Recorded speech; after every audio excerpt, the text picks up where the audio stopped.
welcome to Facing the Nation. I am Malika Ramsey. Thank you very much for joining us again this week. Of course, it's great to be here. Thanks for inviting me into your homes for another informative week. Well, these days we rely on what's happening to know what's happening in our country. Most times we often rely on what we read in the newspapers or we see on television and so on. We recently read, most of you would have recently read about, for want of a better word, some troubles of the Region 2 REO. REO is Regional Executive Officer. Of course, each region has a Regional Executive Officer.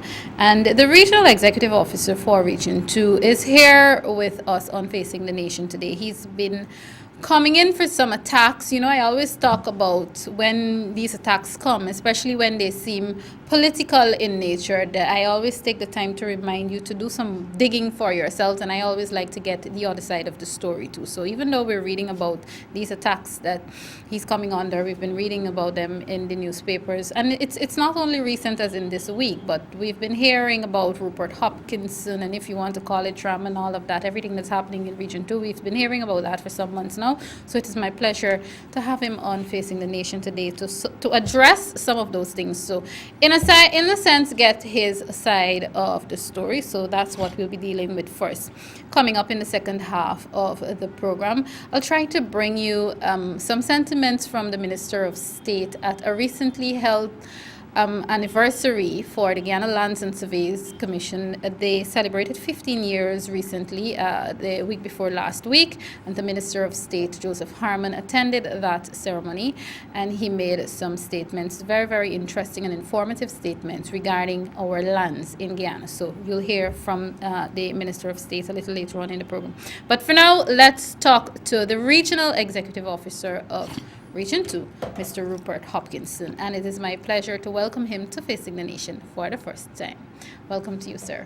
Thank you very much, Ms. Ramsey. It's very good to be here, All right. Particularly since it helps me to talk about what has been happening in Region 2 and to clarify some issues that have been in the news recently. Exactly. And yes, it's definitely great to have you. For those of you who may remember him, and the minute he started to speak, the voice came back, and we would have known Mr. Hopkinson years ago. Some of us, in a sense, grew up with him, and he is significant when it comes to reading and books in our country. But of course, that is for a whole lot of discussion. But today we're here to talk about the fact that he's somewhat in the hot seat. He's coming under fire. First of all, Mr. Hopkinson, I know it hasn't been a year as yet since you're in that post. It's been about 10 months or so. I'll take this opportunity to congratulate you on that. Before we even talk about what's happening and achievements in 10 months and so on, let's first talk about what really is the role of the Regional Executive Officer. Because in Guyana, we hear about these terms and the acronyms, and they're just bandied about. And the fact is, people don't necessarily pay specific attention to these things unless something happens, especially in this case where you're in the news again. What is the role of the REO in your region? First of all, Malika, let me say that there is the political part of the region, headed by the regional chairman. Yes. And then there's the administrative part that's headed by the regional executive officer. The RDC, which is chaired by the regional chairman, is expected to be the policy-making body.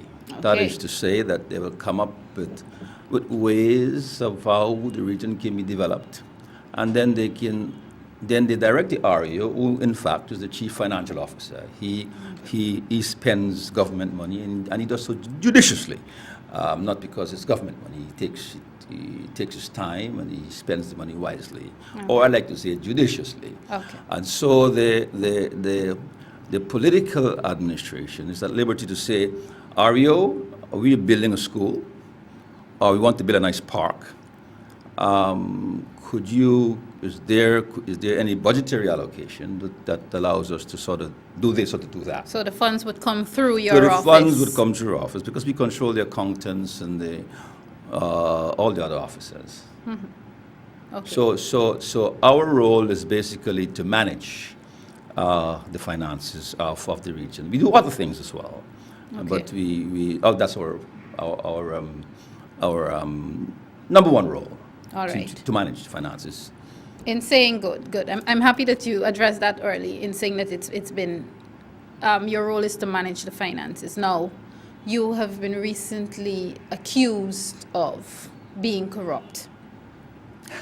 Because when someone says that you're corrupt, those allegations are very serious allegations, and especially, and this comes against the backdrop that you've just described, that your office funds would come through your office for various projects for development and so on in the region. So let's now take some time to address those accusations. You have, in a sense, you've been accused of being corrupt. Let's talk about But you those know, accusations. it's very difficult for me to respond to that. Okay. I can tell you that people have approached to me to induce me to do all sorts of things, but corruption is just part of my family's DNA. My dad, lots of people know him, has been the regional chairman of Region Number 2. His photograph still hangs in the regional office because of the kind of man he was. It is not part of me to steal. It is not part of me to accept any inducement from anyone. And I can tell you this, the very first day, I didn't even have a chance to metaphorically begin my first breath in the region when a contractor called me and invited me to lunch. And that began this process of trying to control you. But I want to tell you something else. Because they know you're, in a sense, the money man. Yeah, Okay. I know, but I think they know the story now, and because I cannot be controlled, then they concoct all kinds of things. I need to say to you that one of the things that appeared recently in the news is this no confidence motion. Yes. But I want to tell you what has precipitated this action. What caused it? What brought it about? The first thing that when I went to Region 2, an REO is going to Region 2, a public officer, and there was no house for him. No house, no welcome. And so the REO had to go and live in the State House. And that is not supposed to be. That is You're not supposed to be. And a room in the State House. So he suffered well, of course he had no privacy because he had a room in the guest house. And there were 3 cooks in the guest house and 2 maids. And one of the first things that happened is that a plot was uncovered to poison the REO.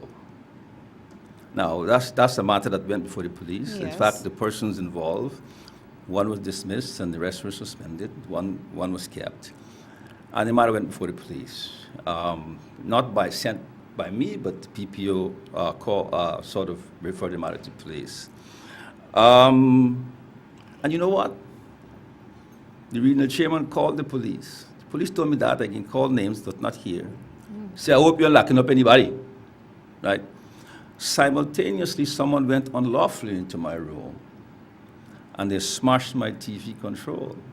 All these are actions intended to bring you to ground, bring you to accepting the control. And I brought this with me because one of the persons came to me with this control.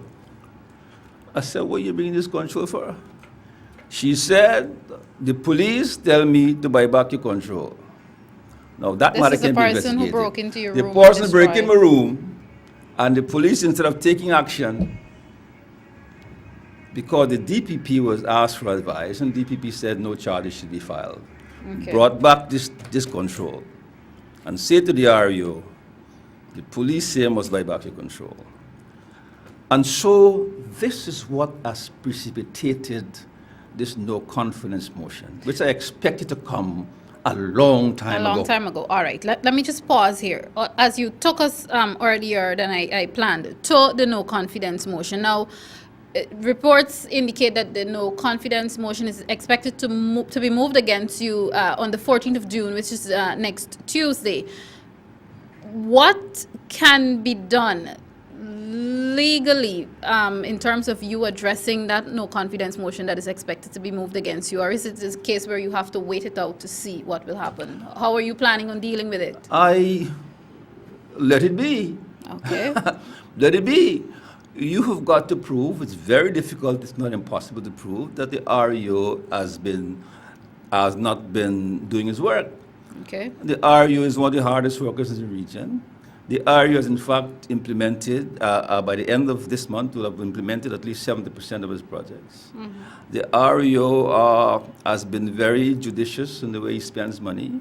The REO, most importantly, has unearthed situations where millions of dollars have been spent or have been requested to be spent without the necessary authority by anyone.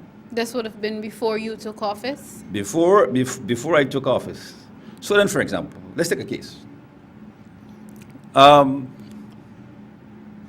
The gentleman from whom lumber is purchased, for the past 3 years, we found out that he and another person would have been paid $60 million in lumber. And in some cases, dressed lumber for drainage and irrigation purposes. So I held these vouchers, and I said, I wrote to the engineer, and I said, as far as I know, all our projects are awarded, building bridges, building schools, and I would like you to tell me, I'd like you to identify the projects where this lumber was utilized. They can't. Because, for example, when you see that on the last day of December, a request was made to purchase $2 million of lumber, I have that record.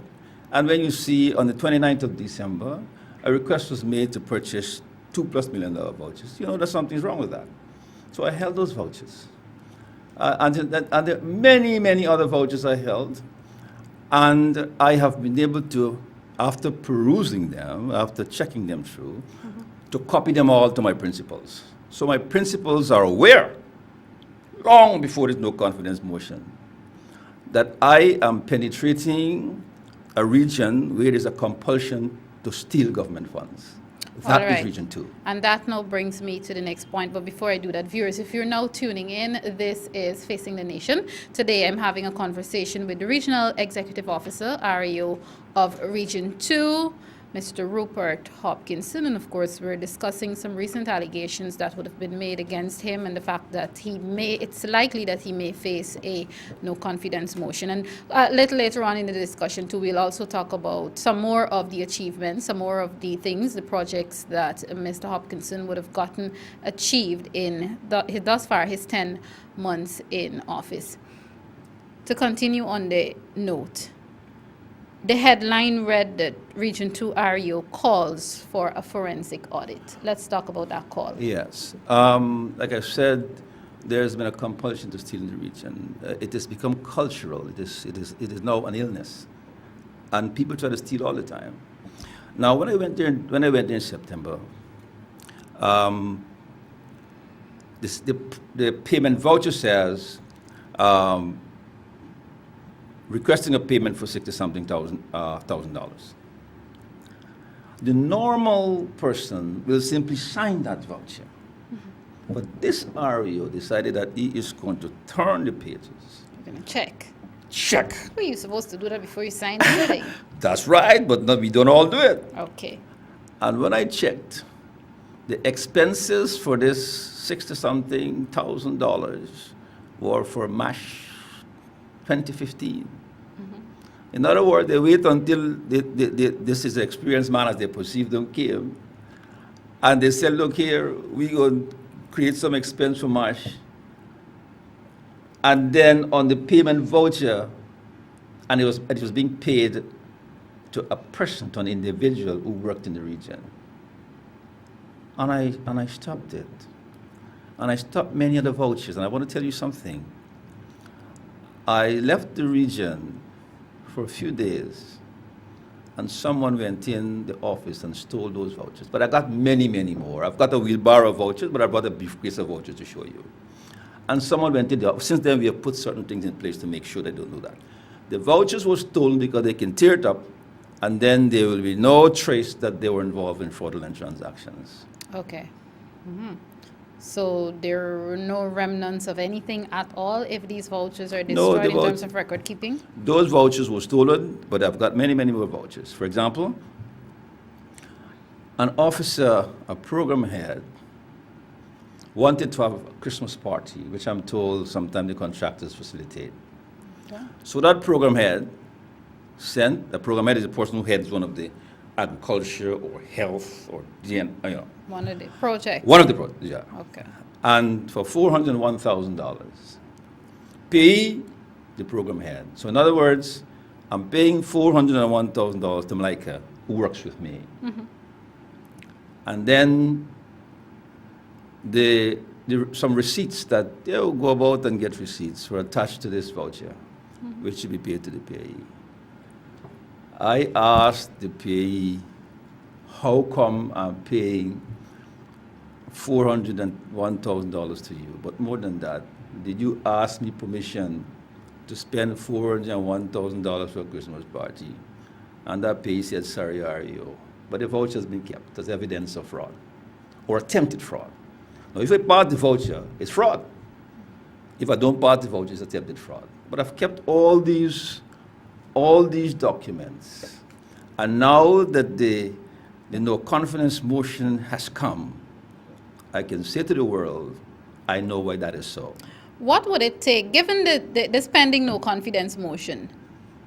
How strong would that be? Because, and I know those at home, they're wondering too, what would be the consequence of the no confidence motion for you, for Rupert Hopkinson REO? The thing about it, I'm not worried. Yeah, I know you're not worried. I am a contributor, I'm a worker. Mm-hmm. I have done nothing wrong, and I'm calling for an investigation of me if you want to. So I am not worried. In fact, I'm happy that it's a no confidence motion. It could have been worse. But does the council have the strength to have you actually moved? I don't think so. They're not my employers. I think my employers are the Ministry of Communities and by extension, the Ministry of the Presidency. I'm told the council is a opposition-dominated council. Opposition-dominated council. I call them matters arising of the minutes council. I'm sorry, but the council has not been able to help me to come up with anything. That's all the council does. Let's talk about that for a bit. Attacks aside, and the fact that it seems to be character assassination, if you want to call it that. What really is your relationship with the council supposed to be? Not what it is right now. In a proper functioning body, heading the region, what really should your relationship with them be like? The relationship with the council is supposed to be very strong. Mm-hmm. We need to work together. And in fact, what I've said at a recent ceremony is that I consider the relationship between the council and the regional executive as a factor of production. You know, we used to learn in economics, factor of production, land, labor, capital, entrepreneurship. Yes. We are rewriting the books. A factor of production in this country is social cohesion or unity. And if social cohesion, if unity is not practiced in this country, we can't make it. And I've all the time been forging to have this relationship with the RDC. But the RDC, understandably, they won the region. And so there is this feeling that if we won this region, then we must control this region. Okay. And so, you see, the calibration is different. You see, years ago, you had a region that was calibrated. When my dad was regional chairman, for example, the People's National Congress then was from the political head. And then the next term that happened.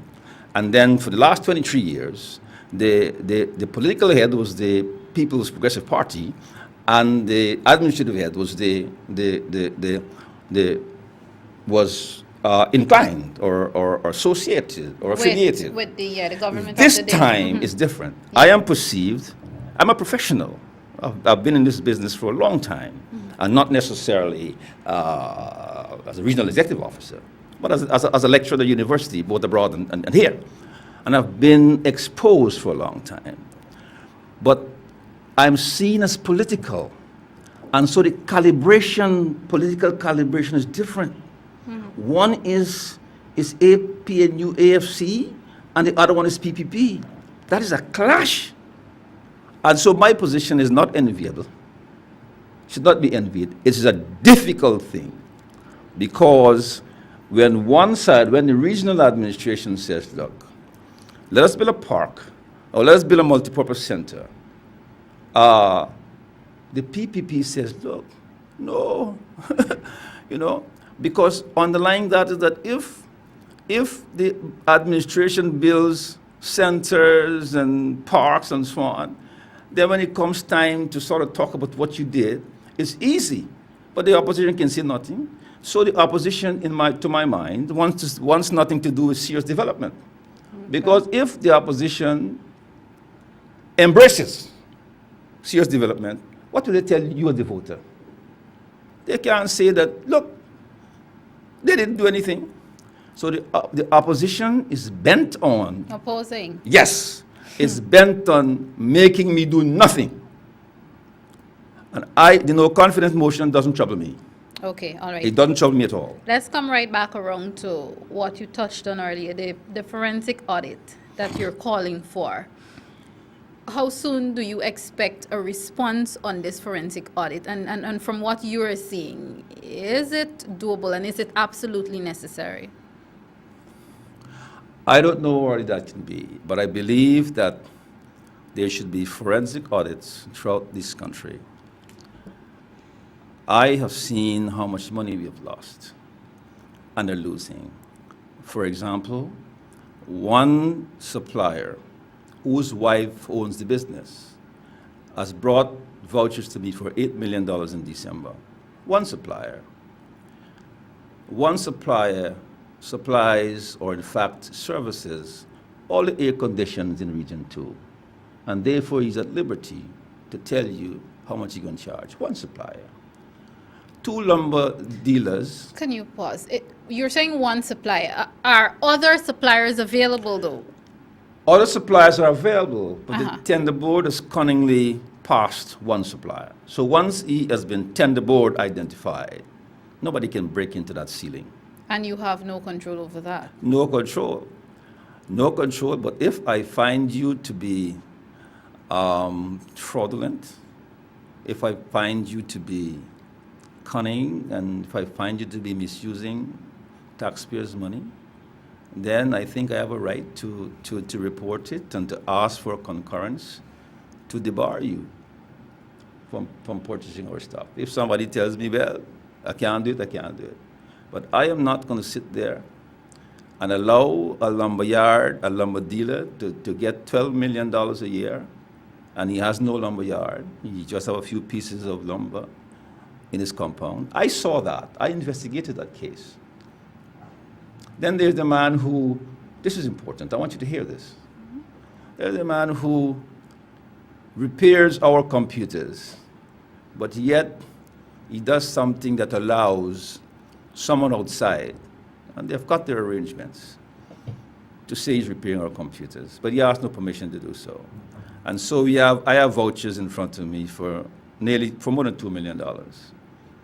And so I said to him, explain to me, you didn't ask any permission. And he said, well, they write some kind of thing, some sort of thing they wrote. Then I asked the education, I'm going to call names here now. I asked the regional education officer who signed, I said, could you advise me from whom you got the authorization to repair computers? Because you have to tell the chief financial officer.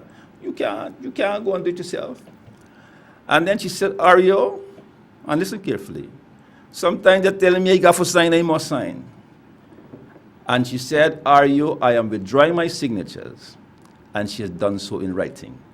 Now, those vouchers are in my briefcase. I'm going to give you copies of them. Okay. And this is the kind of corruption, cultural corruption, that we find in Region 2. So they can do everything. And I'm saying to you, I'm glad there's no confidence motion. I could have been hurt.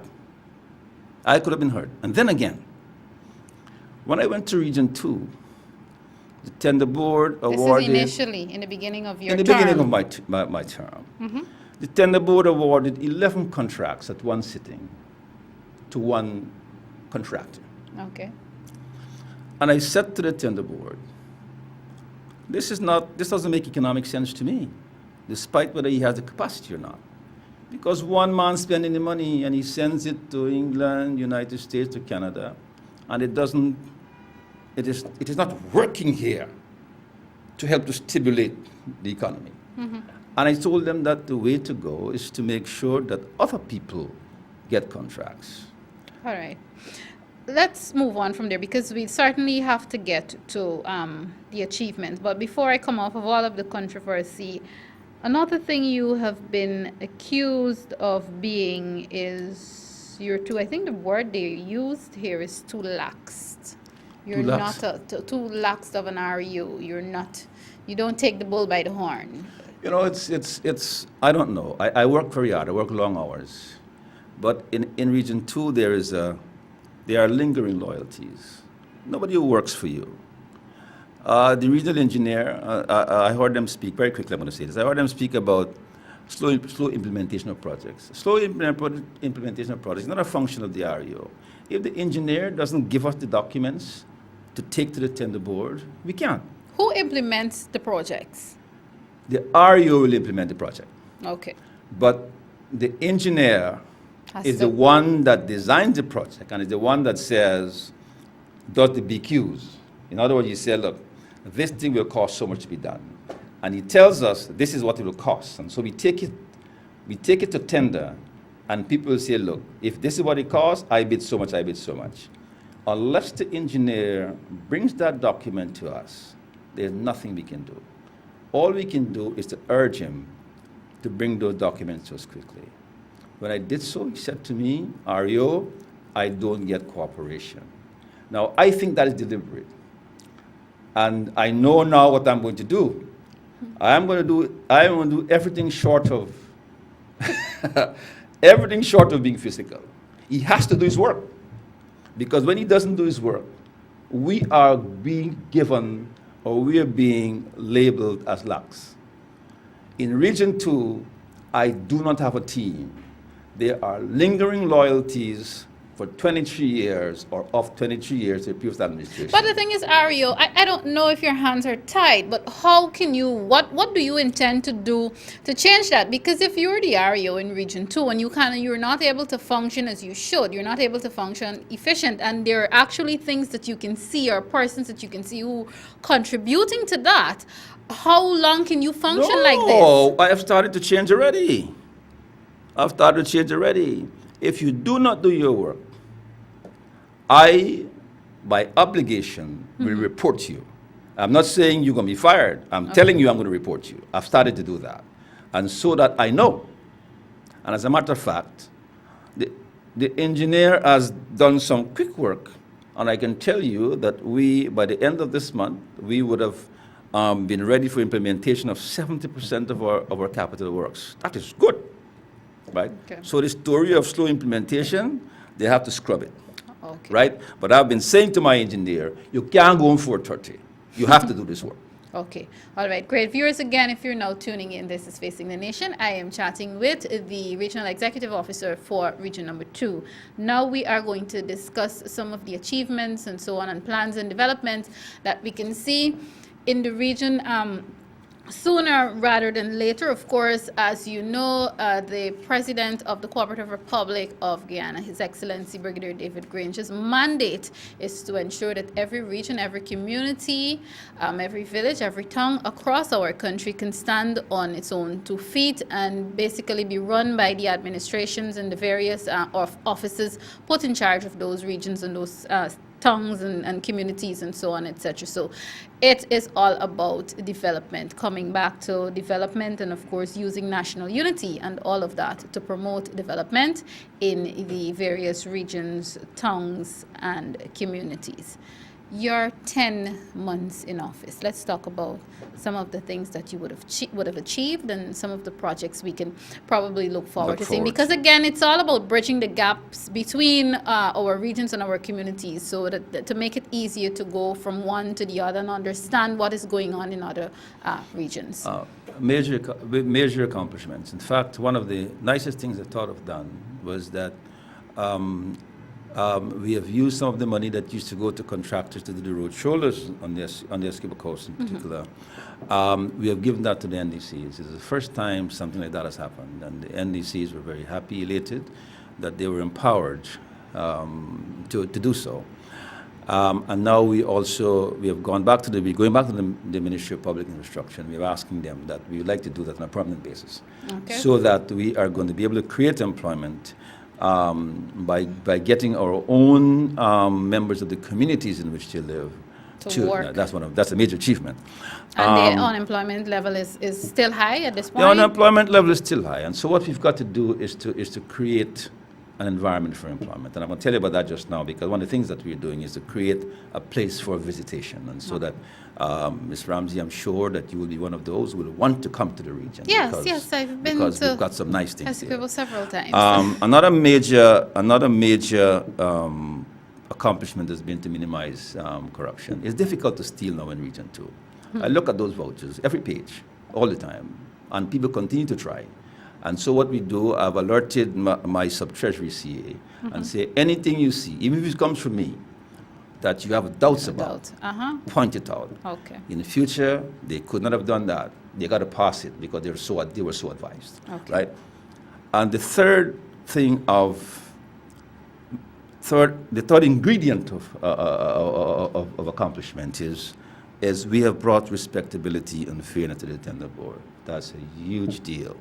From 11 contracts to 3. From this sitting, we've awarded 20 new contractors contracts. That is almost a magic. So now it's an even keel. It is beginning to be keel. Because some people have been simply raced away from Region 2 and have gone elsewhere. And they received the great news that, hey, things are happening in Region 2, and they've returned. And so we can tell you that we have, and you see, the argument sometimes is that they don't have the capacity. My argument is, how were those who did 11 contracts were able to build capacity?